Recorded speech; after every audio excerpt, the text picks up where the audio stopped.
Bienvenue dans un nouvel épisode de Soluble. Aujourd'hui, je souhaite parler d'une série de solutions pour remettre l'eau dans le droit chemin, ou plutôt pour l'aider à retrouver un cycle qui préserve le vivant et limite les catastrophes. Bonjour Charlène Descolonges. Bonjour Simon.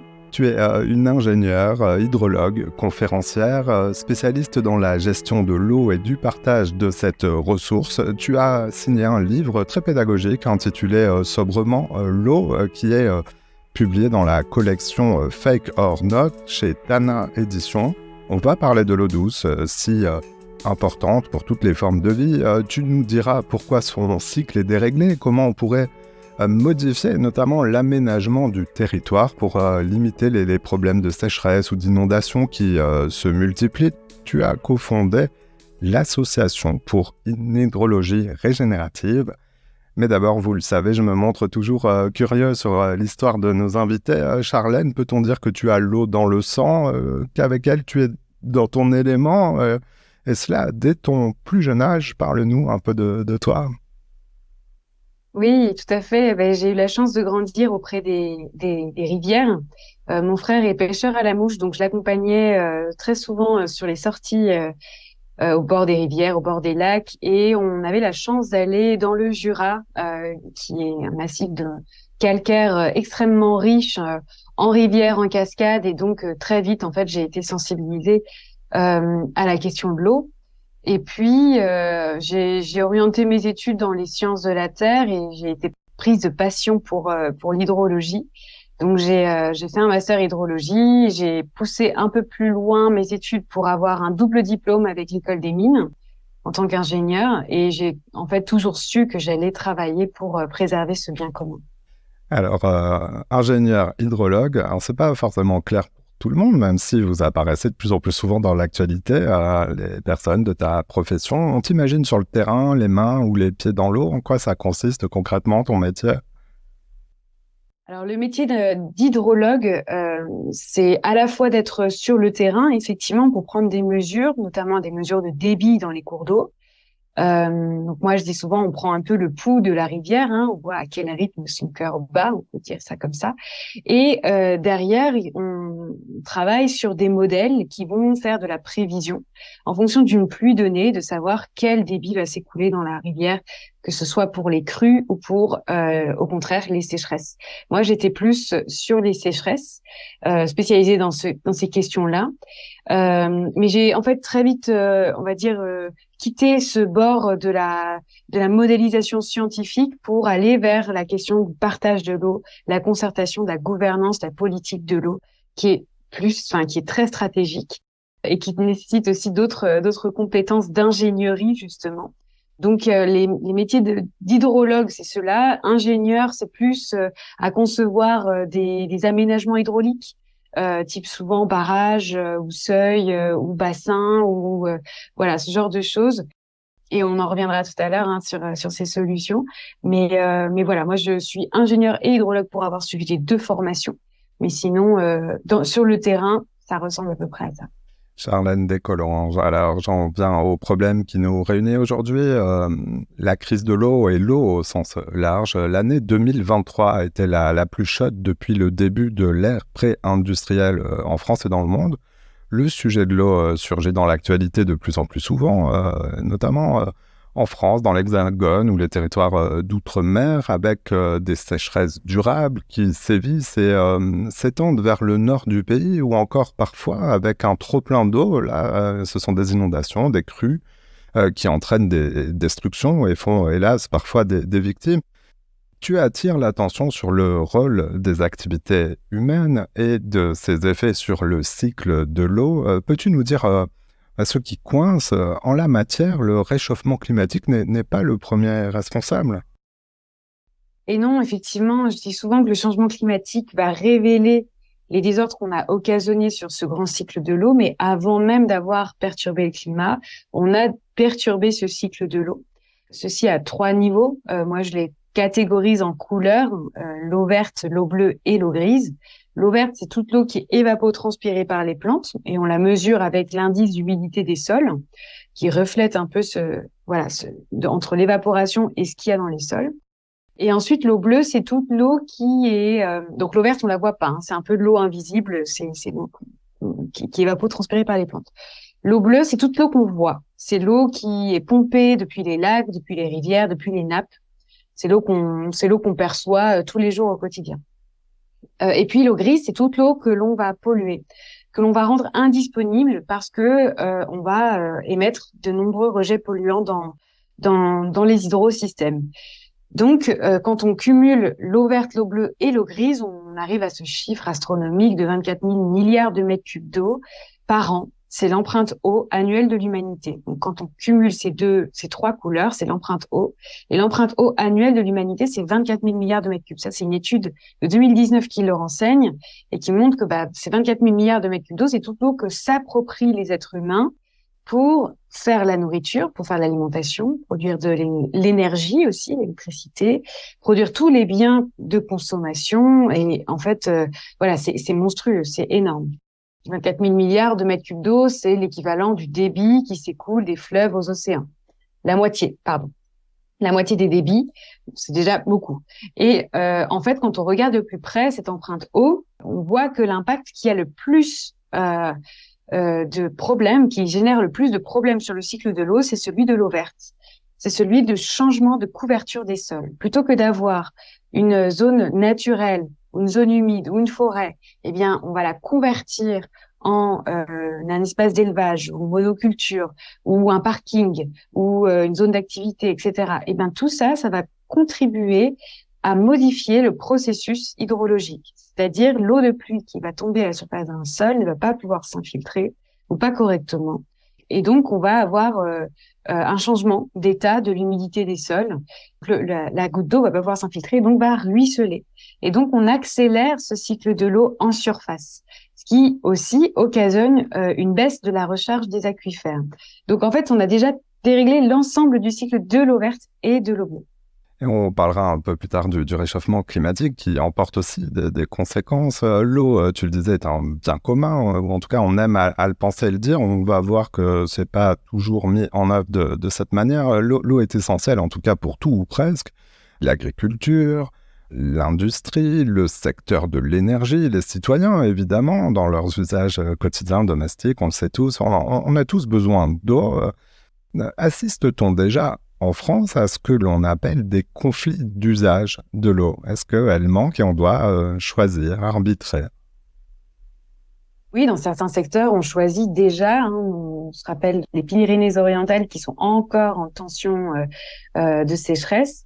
Et effectivement, elle se pose la question entre l'eau pour l'agriculture, l'eau pour manger ou l'eau pour boire. Et dans certaines stations de ski, c'est l'eau pour boire ou l'eau pour skier, puisqu'on fait de la neige de culture. En fait, on est déjà dans ces conflits d'usage en France. C'est pour ça qu'on dit qu'on est déjà en stress hydrique. C'est parce qu'aussi, quelque part, nos besoins en eau excèdent la capacité des hydrosystèmes à fournir de l'eau en quantité suffisante. Donc, on est presque à une autre catégorie de sécheresse, c'est la sécheresse anthropique, c'est celle qui est générée par l'homme lui-même. Et ça, c'est vrai qu'on se rend pas compte à quel point on a vraiment besoin d'eau. Le cas particulier de la France, c'est qu'on utilise de l'eau essentiellement pour nos besoins énergétiques. 50% des prélèvements d'eau douce, donc sur les 32 milliards de mètres cubes d'eau qu'on prélève chaque année, 16 qui sont pris pour les refroidir les centrales électriques, centrales nucléaires essentiellement, et en particulier les centrales en circuit ouvert, qui prélèvent beaucoup d'eau mais qui rejettent l'essentiel, plus chaude. Quand on regarde juste les prélèvements, on a ça. Ensuite, on a l'eau potable. Ensuite, on a les canaux, l'industrie, l'agriculture. Et quand on regarde plus précisément, en fait, ça, c'est le métier de l'hydrologue, c'est de focaliser sur un territoire donné à une période donnée. Parce que c'est là où se révèlent toutes ces tensions entre les usages. Et c'est en particulier le cas en France autour de l'été, où on est en saison des basses eaux. Et les besoins en eau sont les plus importants car ils sont utilisés par l'agriculture. L'agriculture consomme 58% des consommations totales de la France, 3 milliards de mètres cubes par an. Quand on parle de consommation, c'est de l'eau qui ne retourne pas dans le milieu dans lequel on l'a prélevée. C'est de l'eau qui est utilisée pour l'irrigation, bue par les plantes qui évapotranspirent. L'eau repart et elle ne revient pas tout de suite dans l'hydrosystème. Et en fait, on se retrouve à avoir en France des tensions quantitatives majoritairement dans la moitié sud, Et ça remonte petit à petit. Et on a vu même le nord de la France et la Bretagne en 2022 avoir des fortes tensions. Et on se retrouve même à avoir des manques d'eau pour la défense incendie, qui est aussi un effet direct de ces sécheresses accélérées par le changement climatique. Il est donc nécessaire de modifier certaines choses. C'est là que le sujet des solutions est important à aborder, évidemment. Alors, tu travailles dessus, tu te définis comme une ingénieure hydrologue engagée pour préserver l'eau et l'ensemble du vivant. Dans ce cadre, tu as donc cofondé une association pour promouvoir et développer une nouvelle approche. Celle-ci s'appelle l'hydrologie régénérative. Ce que l'homme a désorganisé, il pourrait en quelque sorte le réorganiser. Par où faut-il commencer, selon toi? Exactement. En fait, l'idée, c'est de remembrer, mais dans le bon terme, c'est-à-dire recréer ces paysages bocagés qu'on a perdus depuis 60 ans. C'est en fait travailler à l'échelle d'un bassin versant. Donc, un bassin versant, c'est l'unité de base en hydrologie, hein. C'est une cuvette qui est délimitée par les reliefs et dans laquelle vont se concentrer toutes les eaux de ruissellement et d'infiltration dans les cours d'eau. Les cours d'eau, donc du petit ruisseau, du petit rue jusqu'au plus grand cours d'eau et jusqu'au grand fleuve, eh bien tout ça, ça forme l'hydrosystème, le bassin, qui est délimité par le bassin versant. Dans ce bassin versant, on a ces cours d'eau et on a aussi des zones humides qui sont des écosystèmes très riches, qui permettent de réguler les crues, justement. Et c'est justement elles qu'on a détruit pendant les 60 dernières années. On a fait disparaître 50% et 65% au bord des cours d'eau. Les forêts alluviales, la ripisylve, toute la forêt qui borde les cours d'eau, elle a disparu de près de 60%. En l'espace de 50 ans. Donc, en fait, on s'est complètement amputé de ces zones humides qui permettent de, à la fois, stocker l'eau quand il y a des grandes crues, redonner de l'eau en temps de sécheresse, stocker du carbone, faire réservoir de biodiversité, épurer de l'eau. Tout ça, c'est des services rendus gratuitement par ces écosystèmes incroyables. Et l'idée de l'hydrologie régénérative, en fait, c'est pas forcément de mettre des zones humides partout. L'idée, c'est de retravailler à l'échelle du relief, avoir une lecture de OK, comment en fait pourrait circuler l'eau de façon à faire le plus long chemin possible en réhydratant la terre, en répartissant en fait l'eau, en gérant les trop-pleins et les à-sec. Donc répartir l'eau et recréer justement ces espaces de biodiversité autour des mares, autour des étangs, autour de la ripisylve justement. On va recréer en fait des corridors écologiques qui vont permettre de régénérer massivement à la fois le cycle du carbone, mais aussi le cycle de l'eau. Oui, parce que tout se joue en quelque sorte au niveau du sol. L'eau file vite, de moins en moins de choses, de terre, de nature ou de glaciers même la retiennent. Tu dis qu'il y a urgence à la ralentir, à ralentir son chemin. Comment procéder? Si on prend quelques exemples, parlons par exemple de la région autour du Rhône, c'est-à-dire un petit peu après le Mont Blanc. Qu'est-ce qui se passe et comment on peut ralentir cette eau justement? Alors, la particularité du Rhône, effectivement, c'est son caractère glaciaire. Il est né, il naît et prend sa source au pied des Alpes, dans les glaciers. Alors, côté suisse d'abord, et ensuite il retrouve des affluents en rive gauche, donc l'Arve, l'Isère, etc., la Durance, qui sont des torrents glaciaires à la base. L'Arve, par exemple, qui prend sa source au pied du Mont Blanc, va être durement impacté par le changement climatique dû à la fonte accélérée des glaciers. Les glaciers, ce sont des stocks d'eau naturels, des réservoirs d'eau douce naturels qui fondent à une vitesse folle. Et donc, on va avoir un changement du régime hydrologique. On va aussi avoir un changement de la température dans les cours d'eau. Enfin bref. Et tout ça va contribuer justement à accélérer le cycle de l'eau. Mais pire encore, les humains qui aménagent encore une fois ces espaces naturels, qui artificialisent les sols massivement, qui construisent des routes, enfin voilà, tout ça en fait c'est l'aménagement, l'urbanisation et aussi peut-être dans une certaine mesure l'exploitation intensive des forêts, on le voit sur d'autres régions en France, qui accélère les flux de ruissellement. Donc l'idée, c'est de la ralentir, mais pas de la ralentir dans ce que les ingénieurs hydrologues sont censés faire, c'est-à-dire des grands barrages, des grands ouvrages qui vont en fait aussi perturber l'hydrologie en aval. Il faut vraiment comprendre que tout ce qu'on va stocker dans d'immenses réservoirs en amont vont avoir des répercussions en aval. C'est de l'eau qui ne va pas profiter aux hydrosystèmes en aval et qui vont avoir plein d'effets en cascade. Donc, plutôt que d'avoir ces immenses ouvrages, c'est plutôt de démultiplier des petits ouvrages type mares, des petites retenues collinaires, etc. Mais aussi, pourquoi pas travailler sur la pente avec ce qu'on appelle des baissières. Et ça, c'est la méthode du keyline design. Donc ça, c'est ce qu'on voit, l'image qu'on a sur notre site internet Hydrologie Régénérative. C'est ces baissières qui suivent les courbes de même niveau et qui vont permettre de ralentir le ruissellement, de casser la pente pour ralentir le ruissellement. Donc ça a été expérimenté partout dans le monde et ça commence à se déployer en France, notamment dans le sud, qui font face à de gros problèmes de manque d'eau. Donc l'idée, c'est de la ralentir pour que l'eau puisse déjà se stocker dans les sols avant de la stocker dans des grands barrages. On va d'abord la stocker dans les sols, rétablir cette humidité des sols et recréer aussi tout un écosystème agroforestier, travailler autour de l'arbre. Là, c'est le troisième pilier. On travaille d'abord sur le cheminement de l'eau, on travaille sur les sols, avoir des sols vivants, bien structurés, qui sont capables d'absorber l'eau. Et on travaille sur les arbres qui, eux, ont le rôle de stimuler le recyclage de l'eau de pluie. En fait, ça, c'est l'immense pouvoir qu'ils ont. Ils permettent de recycler l'eau de pluie. Et donc, quand on travaille avec ces trois grilles de lecture, on permet à l'eau de ralentir. Et donc, c'est pas forcément ce à quoi on pense tout de suite en disant ralentir, construire d'immenses barrages. Non, on va d'abord travailler sur des éléments naturels.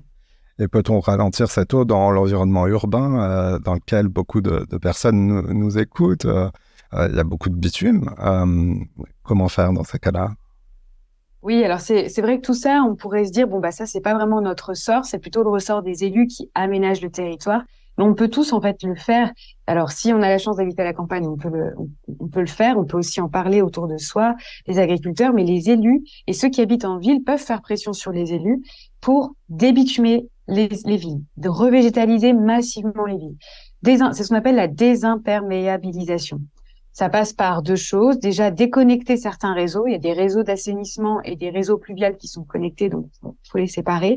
Et ensuite, tous les revêtements qu'on peut, en fait, soit les convertir vers des zones végétales, ou soit, en fait, des revêtements poreux qui permettent d'infiltrer l'eau de pluie.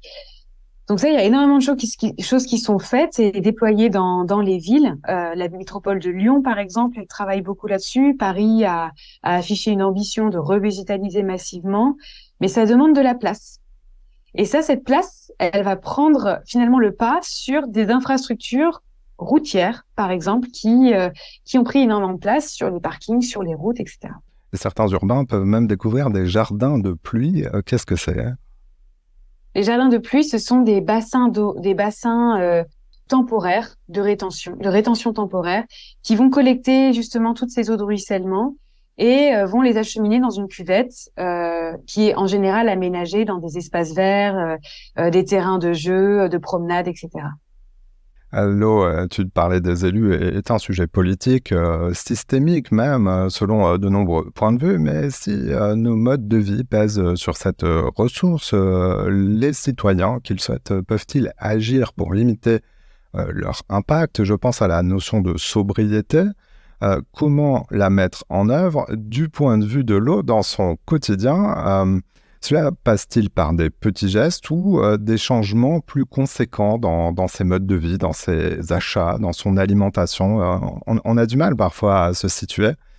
Sur quoi est-il le plus judicieux d'agir si on le souhaite? Pour donner un ordre d'idée, un Français moyen utilise à peu près 146 litres d'eau potable par jour. Cette eau-là, elle est utilisée, ensuite elle est rejetée via une station d'épuration qui rejette les effluents. Donc c'est pas de l'eau qui est consommée, à part s'il y a des fuites dans les réseaux. Mais elle revient dans l'hydrosystème. En revanche, quand on regarde par jour l'empreinte eau quotidienne d'un Français, c'est de l'ordre de 4900 litres. 4900 litres d'eau par jour, c'est l'équivalent de 25 baignoires d'eau qu'on remplirait virtuellement. Et toute cette eau-là, c'est pour produire notre alimentation. Là, je n'inclus même pas l'énergie, l'eau qui est nécessaire pour produire de l'électricité. Probablement, ce serait 2 fois plus. On ne sait pas. En tout cas, ce qui est sûr, c'est qu'on pourrait parler vraiment de sobriété globale, à la fois dans notre alimentation, dans l'énergie, évidemment, parce qu'on a besoin d'eau pour produire notre électricité, et aussi dans notre mobilité. Ça, on y pense un peu moins. Quand on a besoin de se déplacer beaucoup, massivement, il faut construire des routes, il faut des voitures. Les voitures, qui fonctionnent aujourd'hui au pétrole et donc accélèrent le changement climatique. Au-delà de ça, vont aussi polluer les cours d'eau via les hydrocarbures.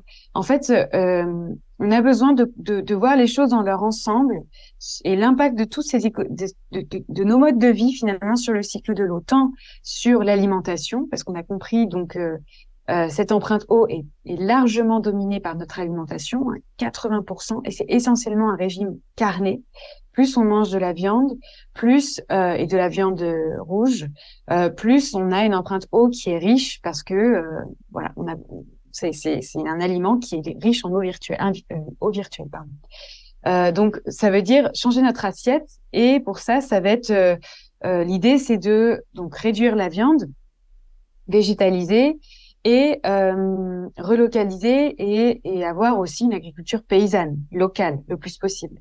Ça va dans le sens d'une hydrologie régénérative aussi, de soutenir les agriculteurs qui vont mettre en place ces pratiques, qui vont prendre soin des sols, des arbres et de l'eau. D'autant que, bon, on a très peu de temps pour aborder ce sujet, mais toutes tes publications le font. Le réchauffement climatique, justement, en cours sur la planète, affecte aussi le cycle de l'eau. Et on entend là que certaines des solutions pour limiter et contenir le réchauffement climatique rejoignent celles pour préserver le cycle de l'eau. Sur le plan des précipitations et de l'eau en tant que telle, comment l'eau est-elle impactée par le réchauffement climatique? En très peu de temps, pardon. En très peu de temps, en fait, les régimes de précipitation vont évoluer. Alors, sous nos latitudes en France, le pourtour méditerranéen va s'assécher. Il y aura moins de pluie annuelle. Le climat méditerranéen va remonter progressivement. On va peut-être concerner la moitié de la France d'ici 2100. Ce qu'on va voir, c'est une accélération du cycle de l'eau, une accélération du processus d'évaporation, de précipitation. En clair, on va avoir des périodes de sécheresse plus longues et plus intenses et des périodes de précipitation plus courtes et plus intenses. On le voit en ce moment même, en 2023. 2023, là, sur la Dordogne, la Vézère, la rivière, qui était presque à sec cet été, là, aujourd'hui, atteint des niveaux de crue quasi historiques. Donc, c'est les premiers signes du changement climatique qui se manifestent déjà en 2023. Et ça va s'accélérer, ça va continuer à gagner en intensité et en fréquence. C'est là que le sujet redevient politique, car il faut agir, il faut structurer, il faut organiser les réponses et l'adaptation en simultané. Il y a d'ailleurs en France une gouvernance de l'eau. Tu dis que sur le sujet de l'eau, il faut aussi penser à l'échelon local, être au plus près du terrain, à agir localement. Pourquoi c'est important ? Alors, moi, je viens de la territoriale. J'ai été moulée dans la fonction publique territoriale et je me suis rendu compte à quel point les élus locaux ont un pouvoir énorme. Et c'est ici que ça se joue, effectivement, parce que ils ont la main sur l'aménagement du territoire. Donc, ils peuvent désimperméabiliser les villes, construire moins de routes, tester l'hydrologie régénérative. Ils peuvent aussi avoir une vision de la gestion de l'eau potable. C'est eux qui gèrent l'eau potable et l'assainissement. Donc, avoir une politique qui permet de réduire les fuites dans les réseaux, de revoir le prix de l'eau, de traiter davantage dans les stations d'épuration, etc. Ils ont beaucoup de pouvoir et ils permettent et donc ils siègent aussi dans ce qu'on appelle les parlements de l'eau. Donc là, on parle très rapidement. La gouvernance de l'eau en France, en fait, on est organisé en parlements de l'eau qui sont représentés par des élus. Il y a des élus qui siègent dans ces parlements de l'eau, les élus locaux, beaucoup, 40%. Ensuite, des représentants des usagers économiques, 20%, des acteurs de la société civile, 20%, et ensuite le reste, les services de l'État.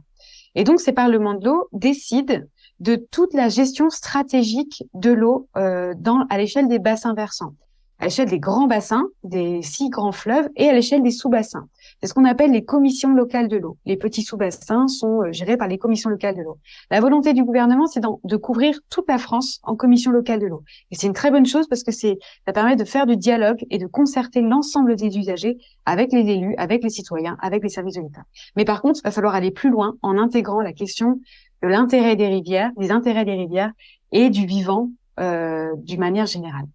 Un sujet passionnant, mais impossible de tout voir donc en détail dans cet épisode. Je me dis qu'il faudrait une série de podcasts dédiés ou même des cours en ligne et un livre. Alors, pour les cours en ligne et le livre, ça tombe bien, puisqu'ils sont disponibles sur Internet. Ces cours, je vais vous mettre le lien dans la description de l'épisode. Le livre, je le disais en introduction, s'appelle L'eau. Il est dans la collection Fake or Not aux éditions Tana. Et puis, on peut aussi se rendre régulièrement à assister à des conférences que tu donnes et te suivre sur les réseaux sociaux.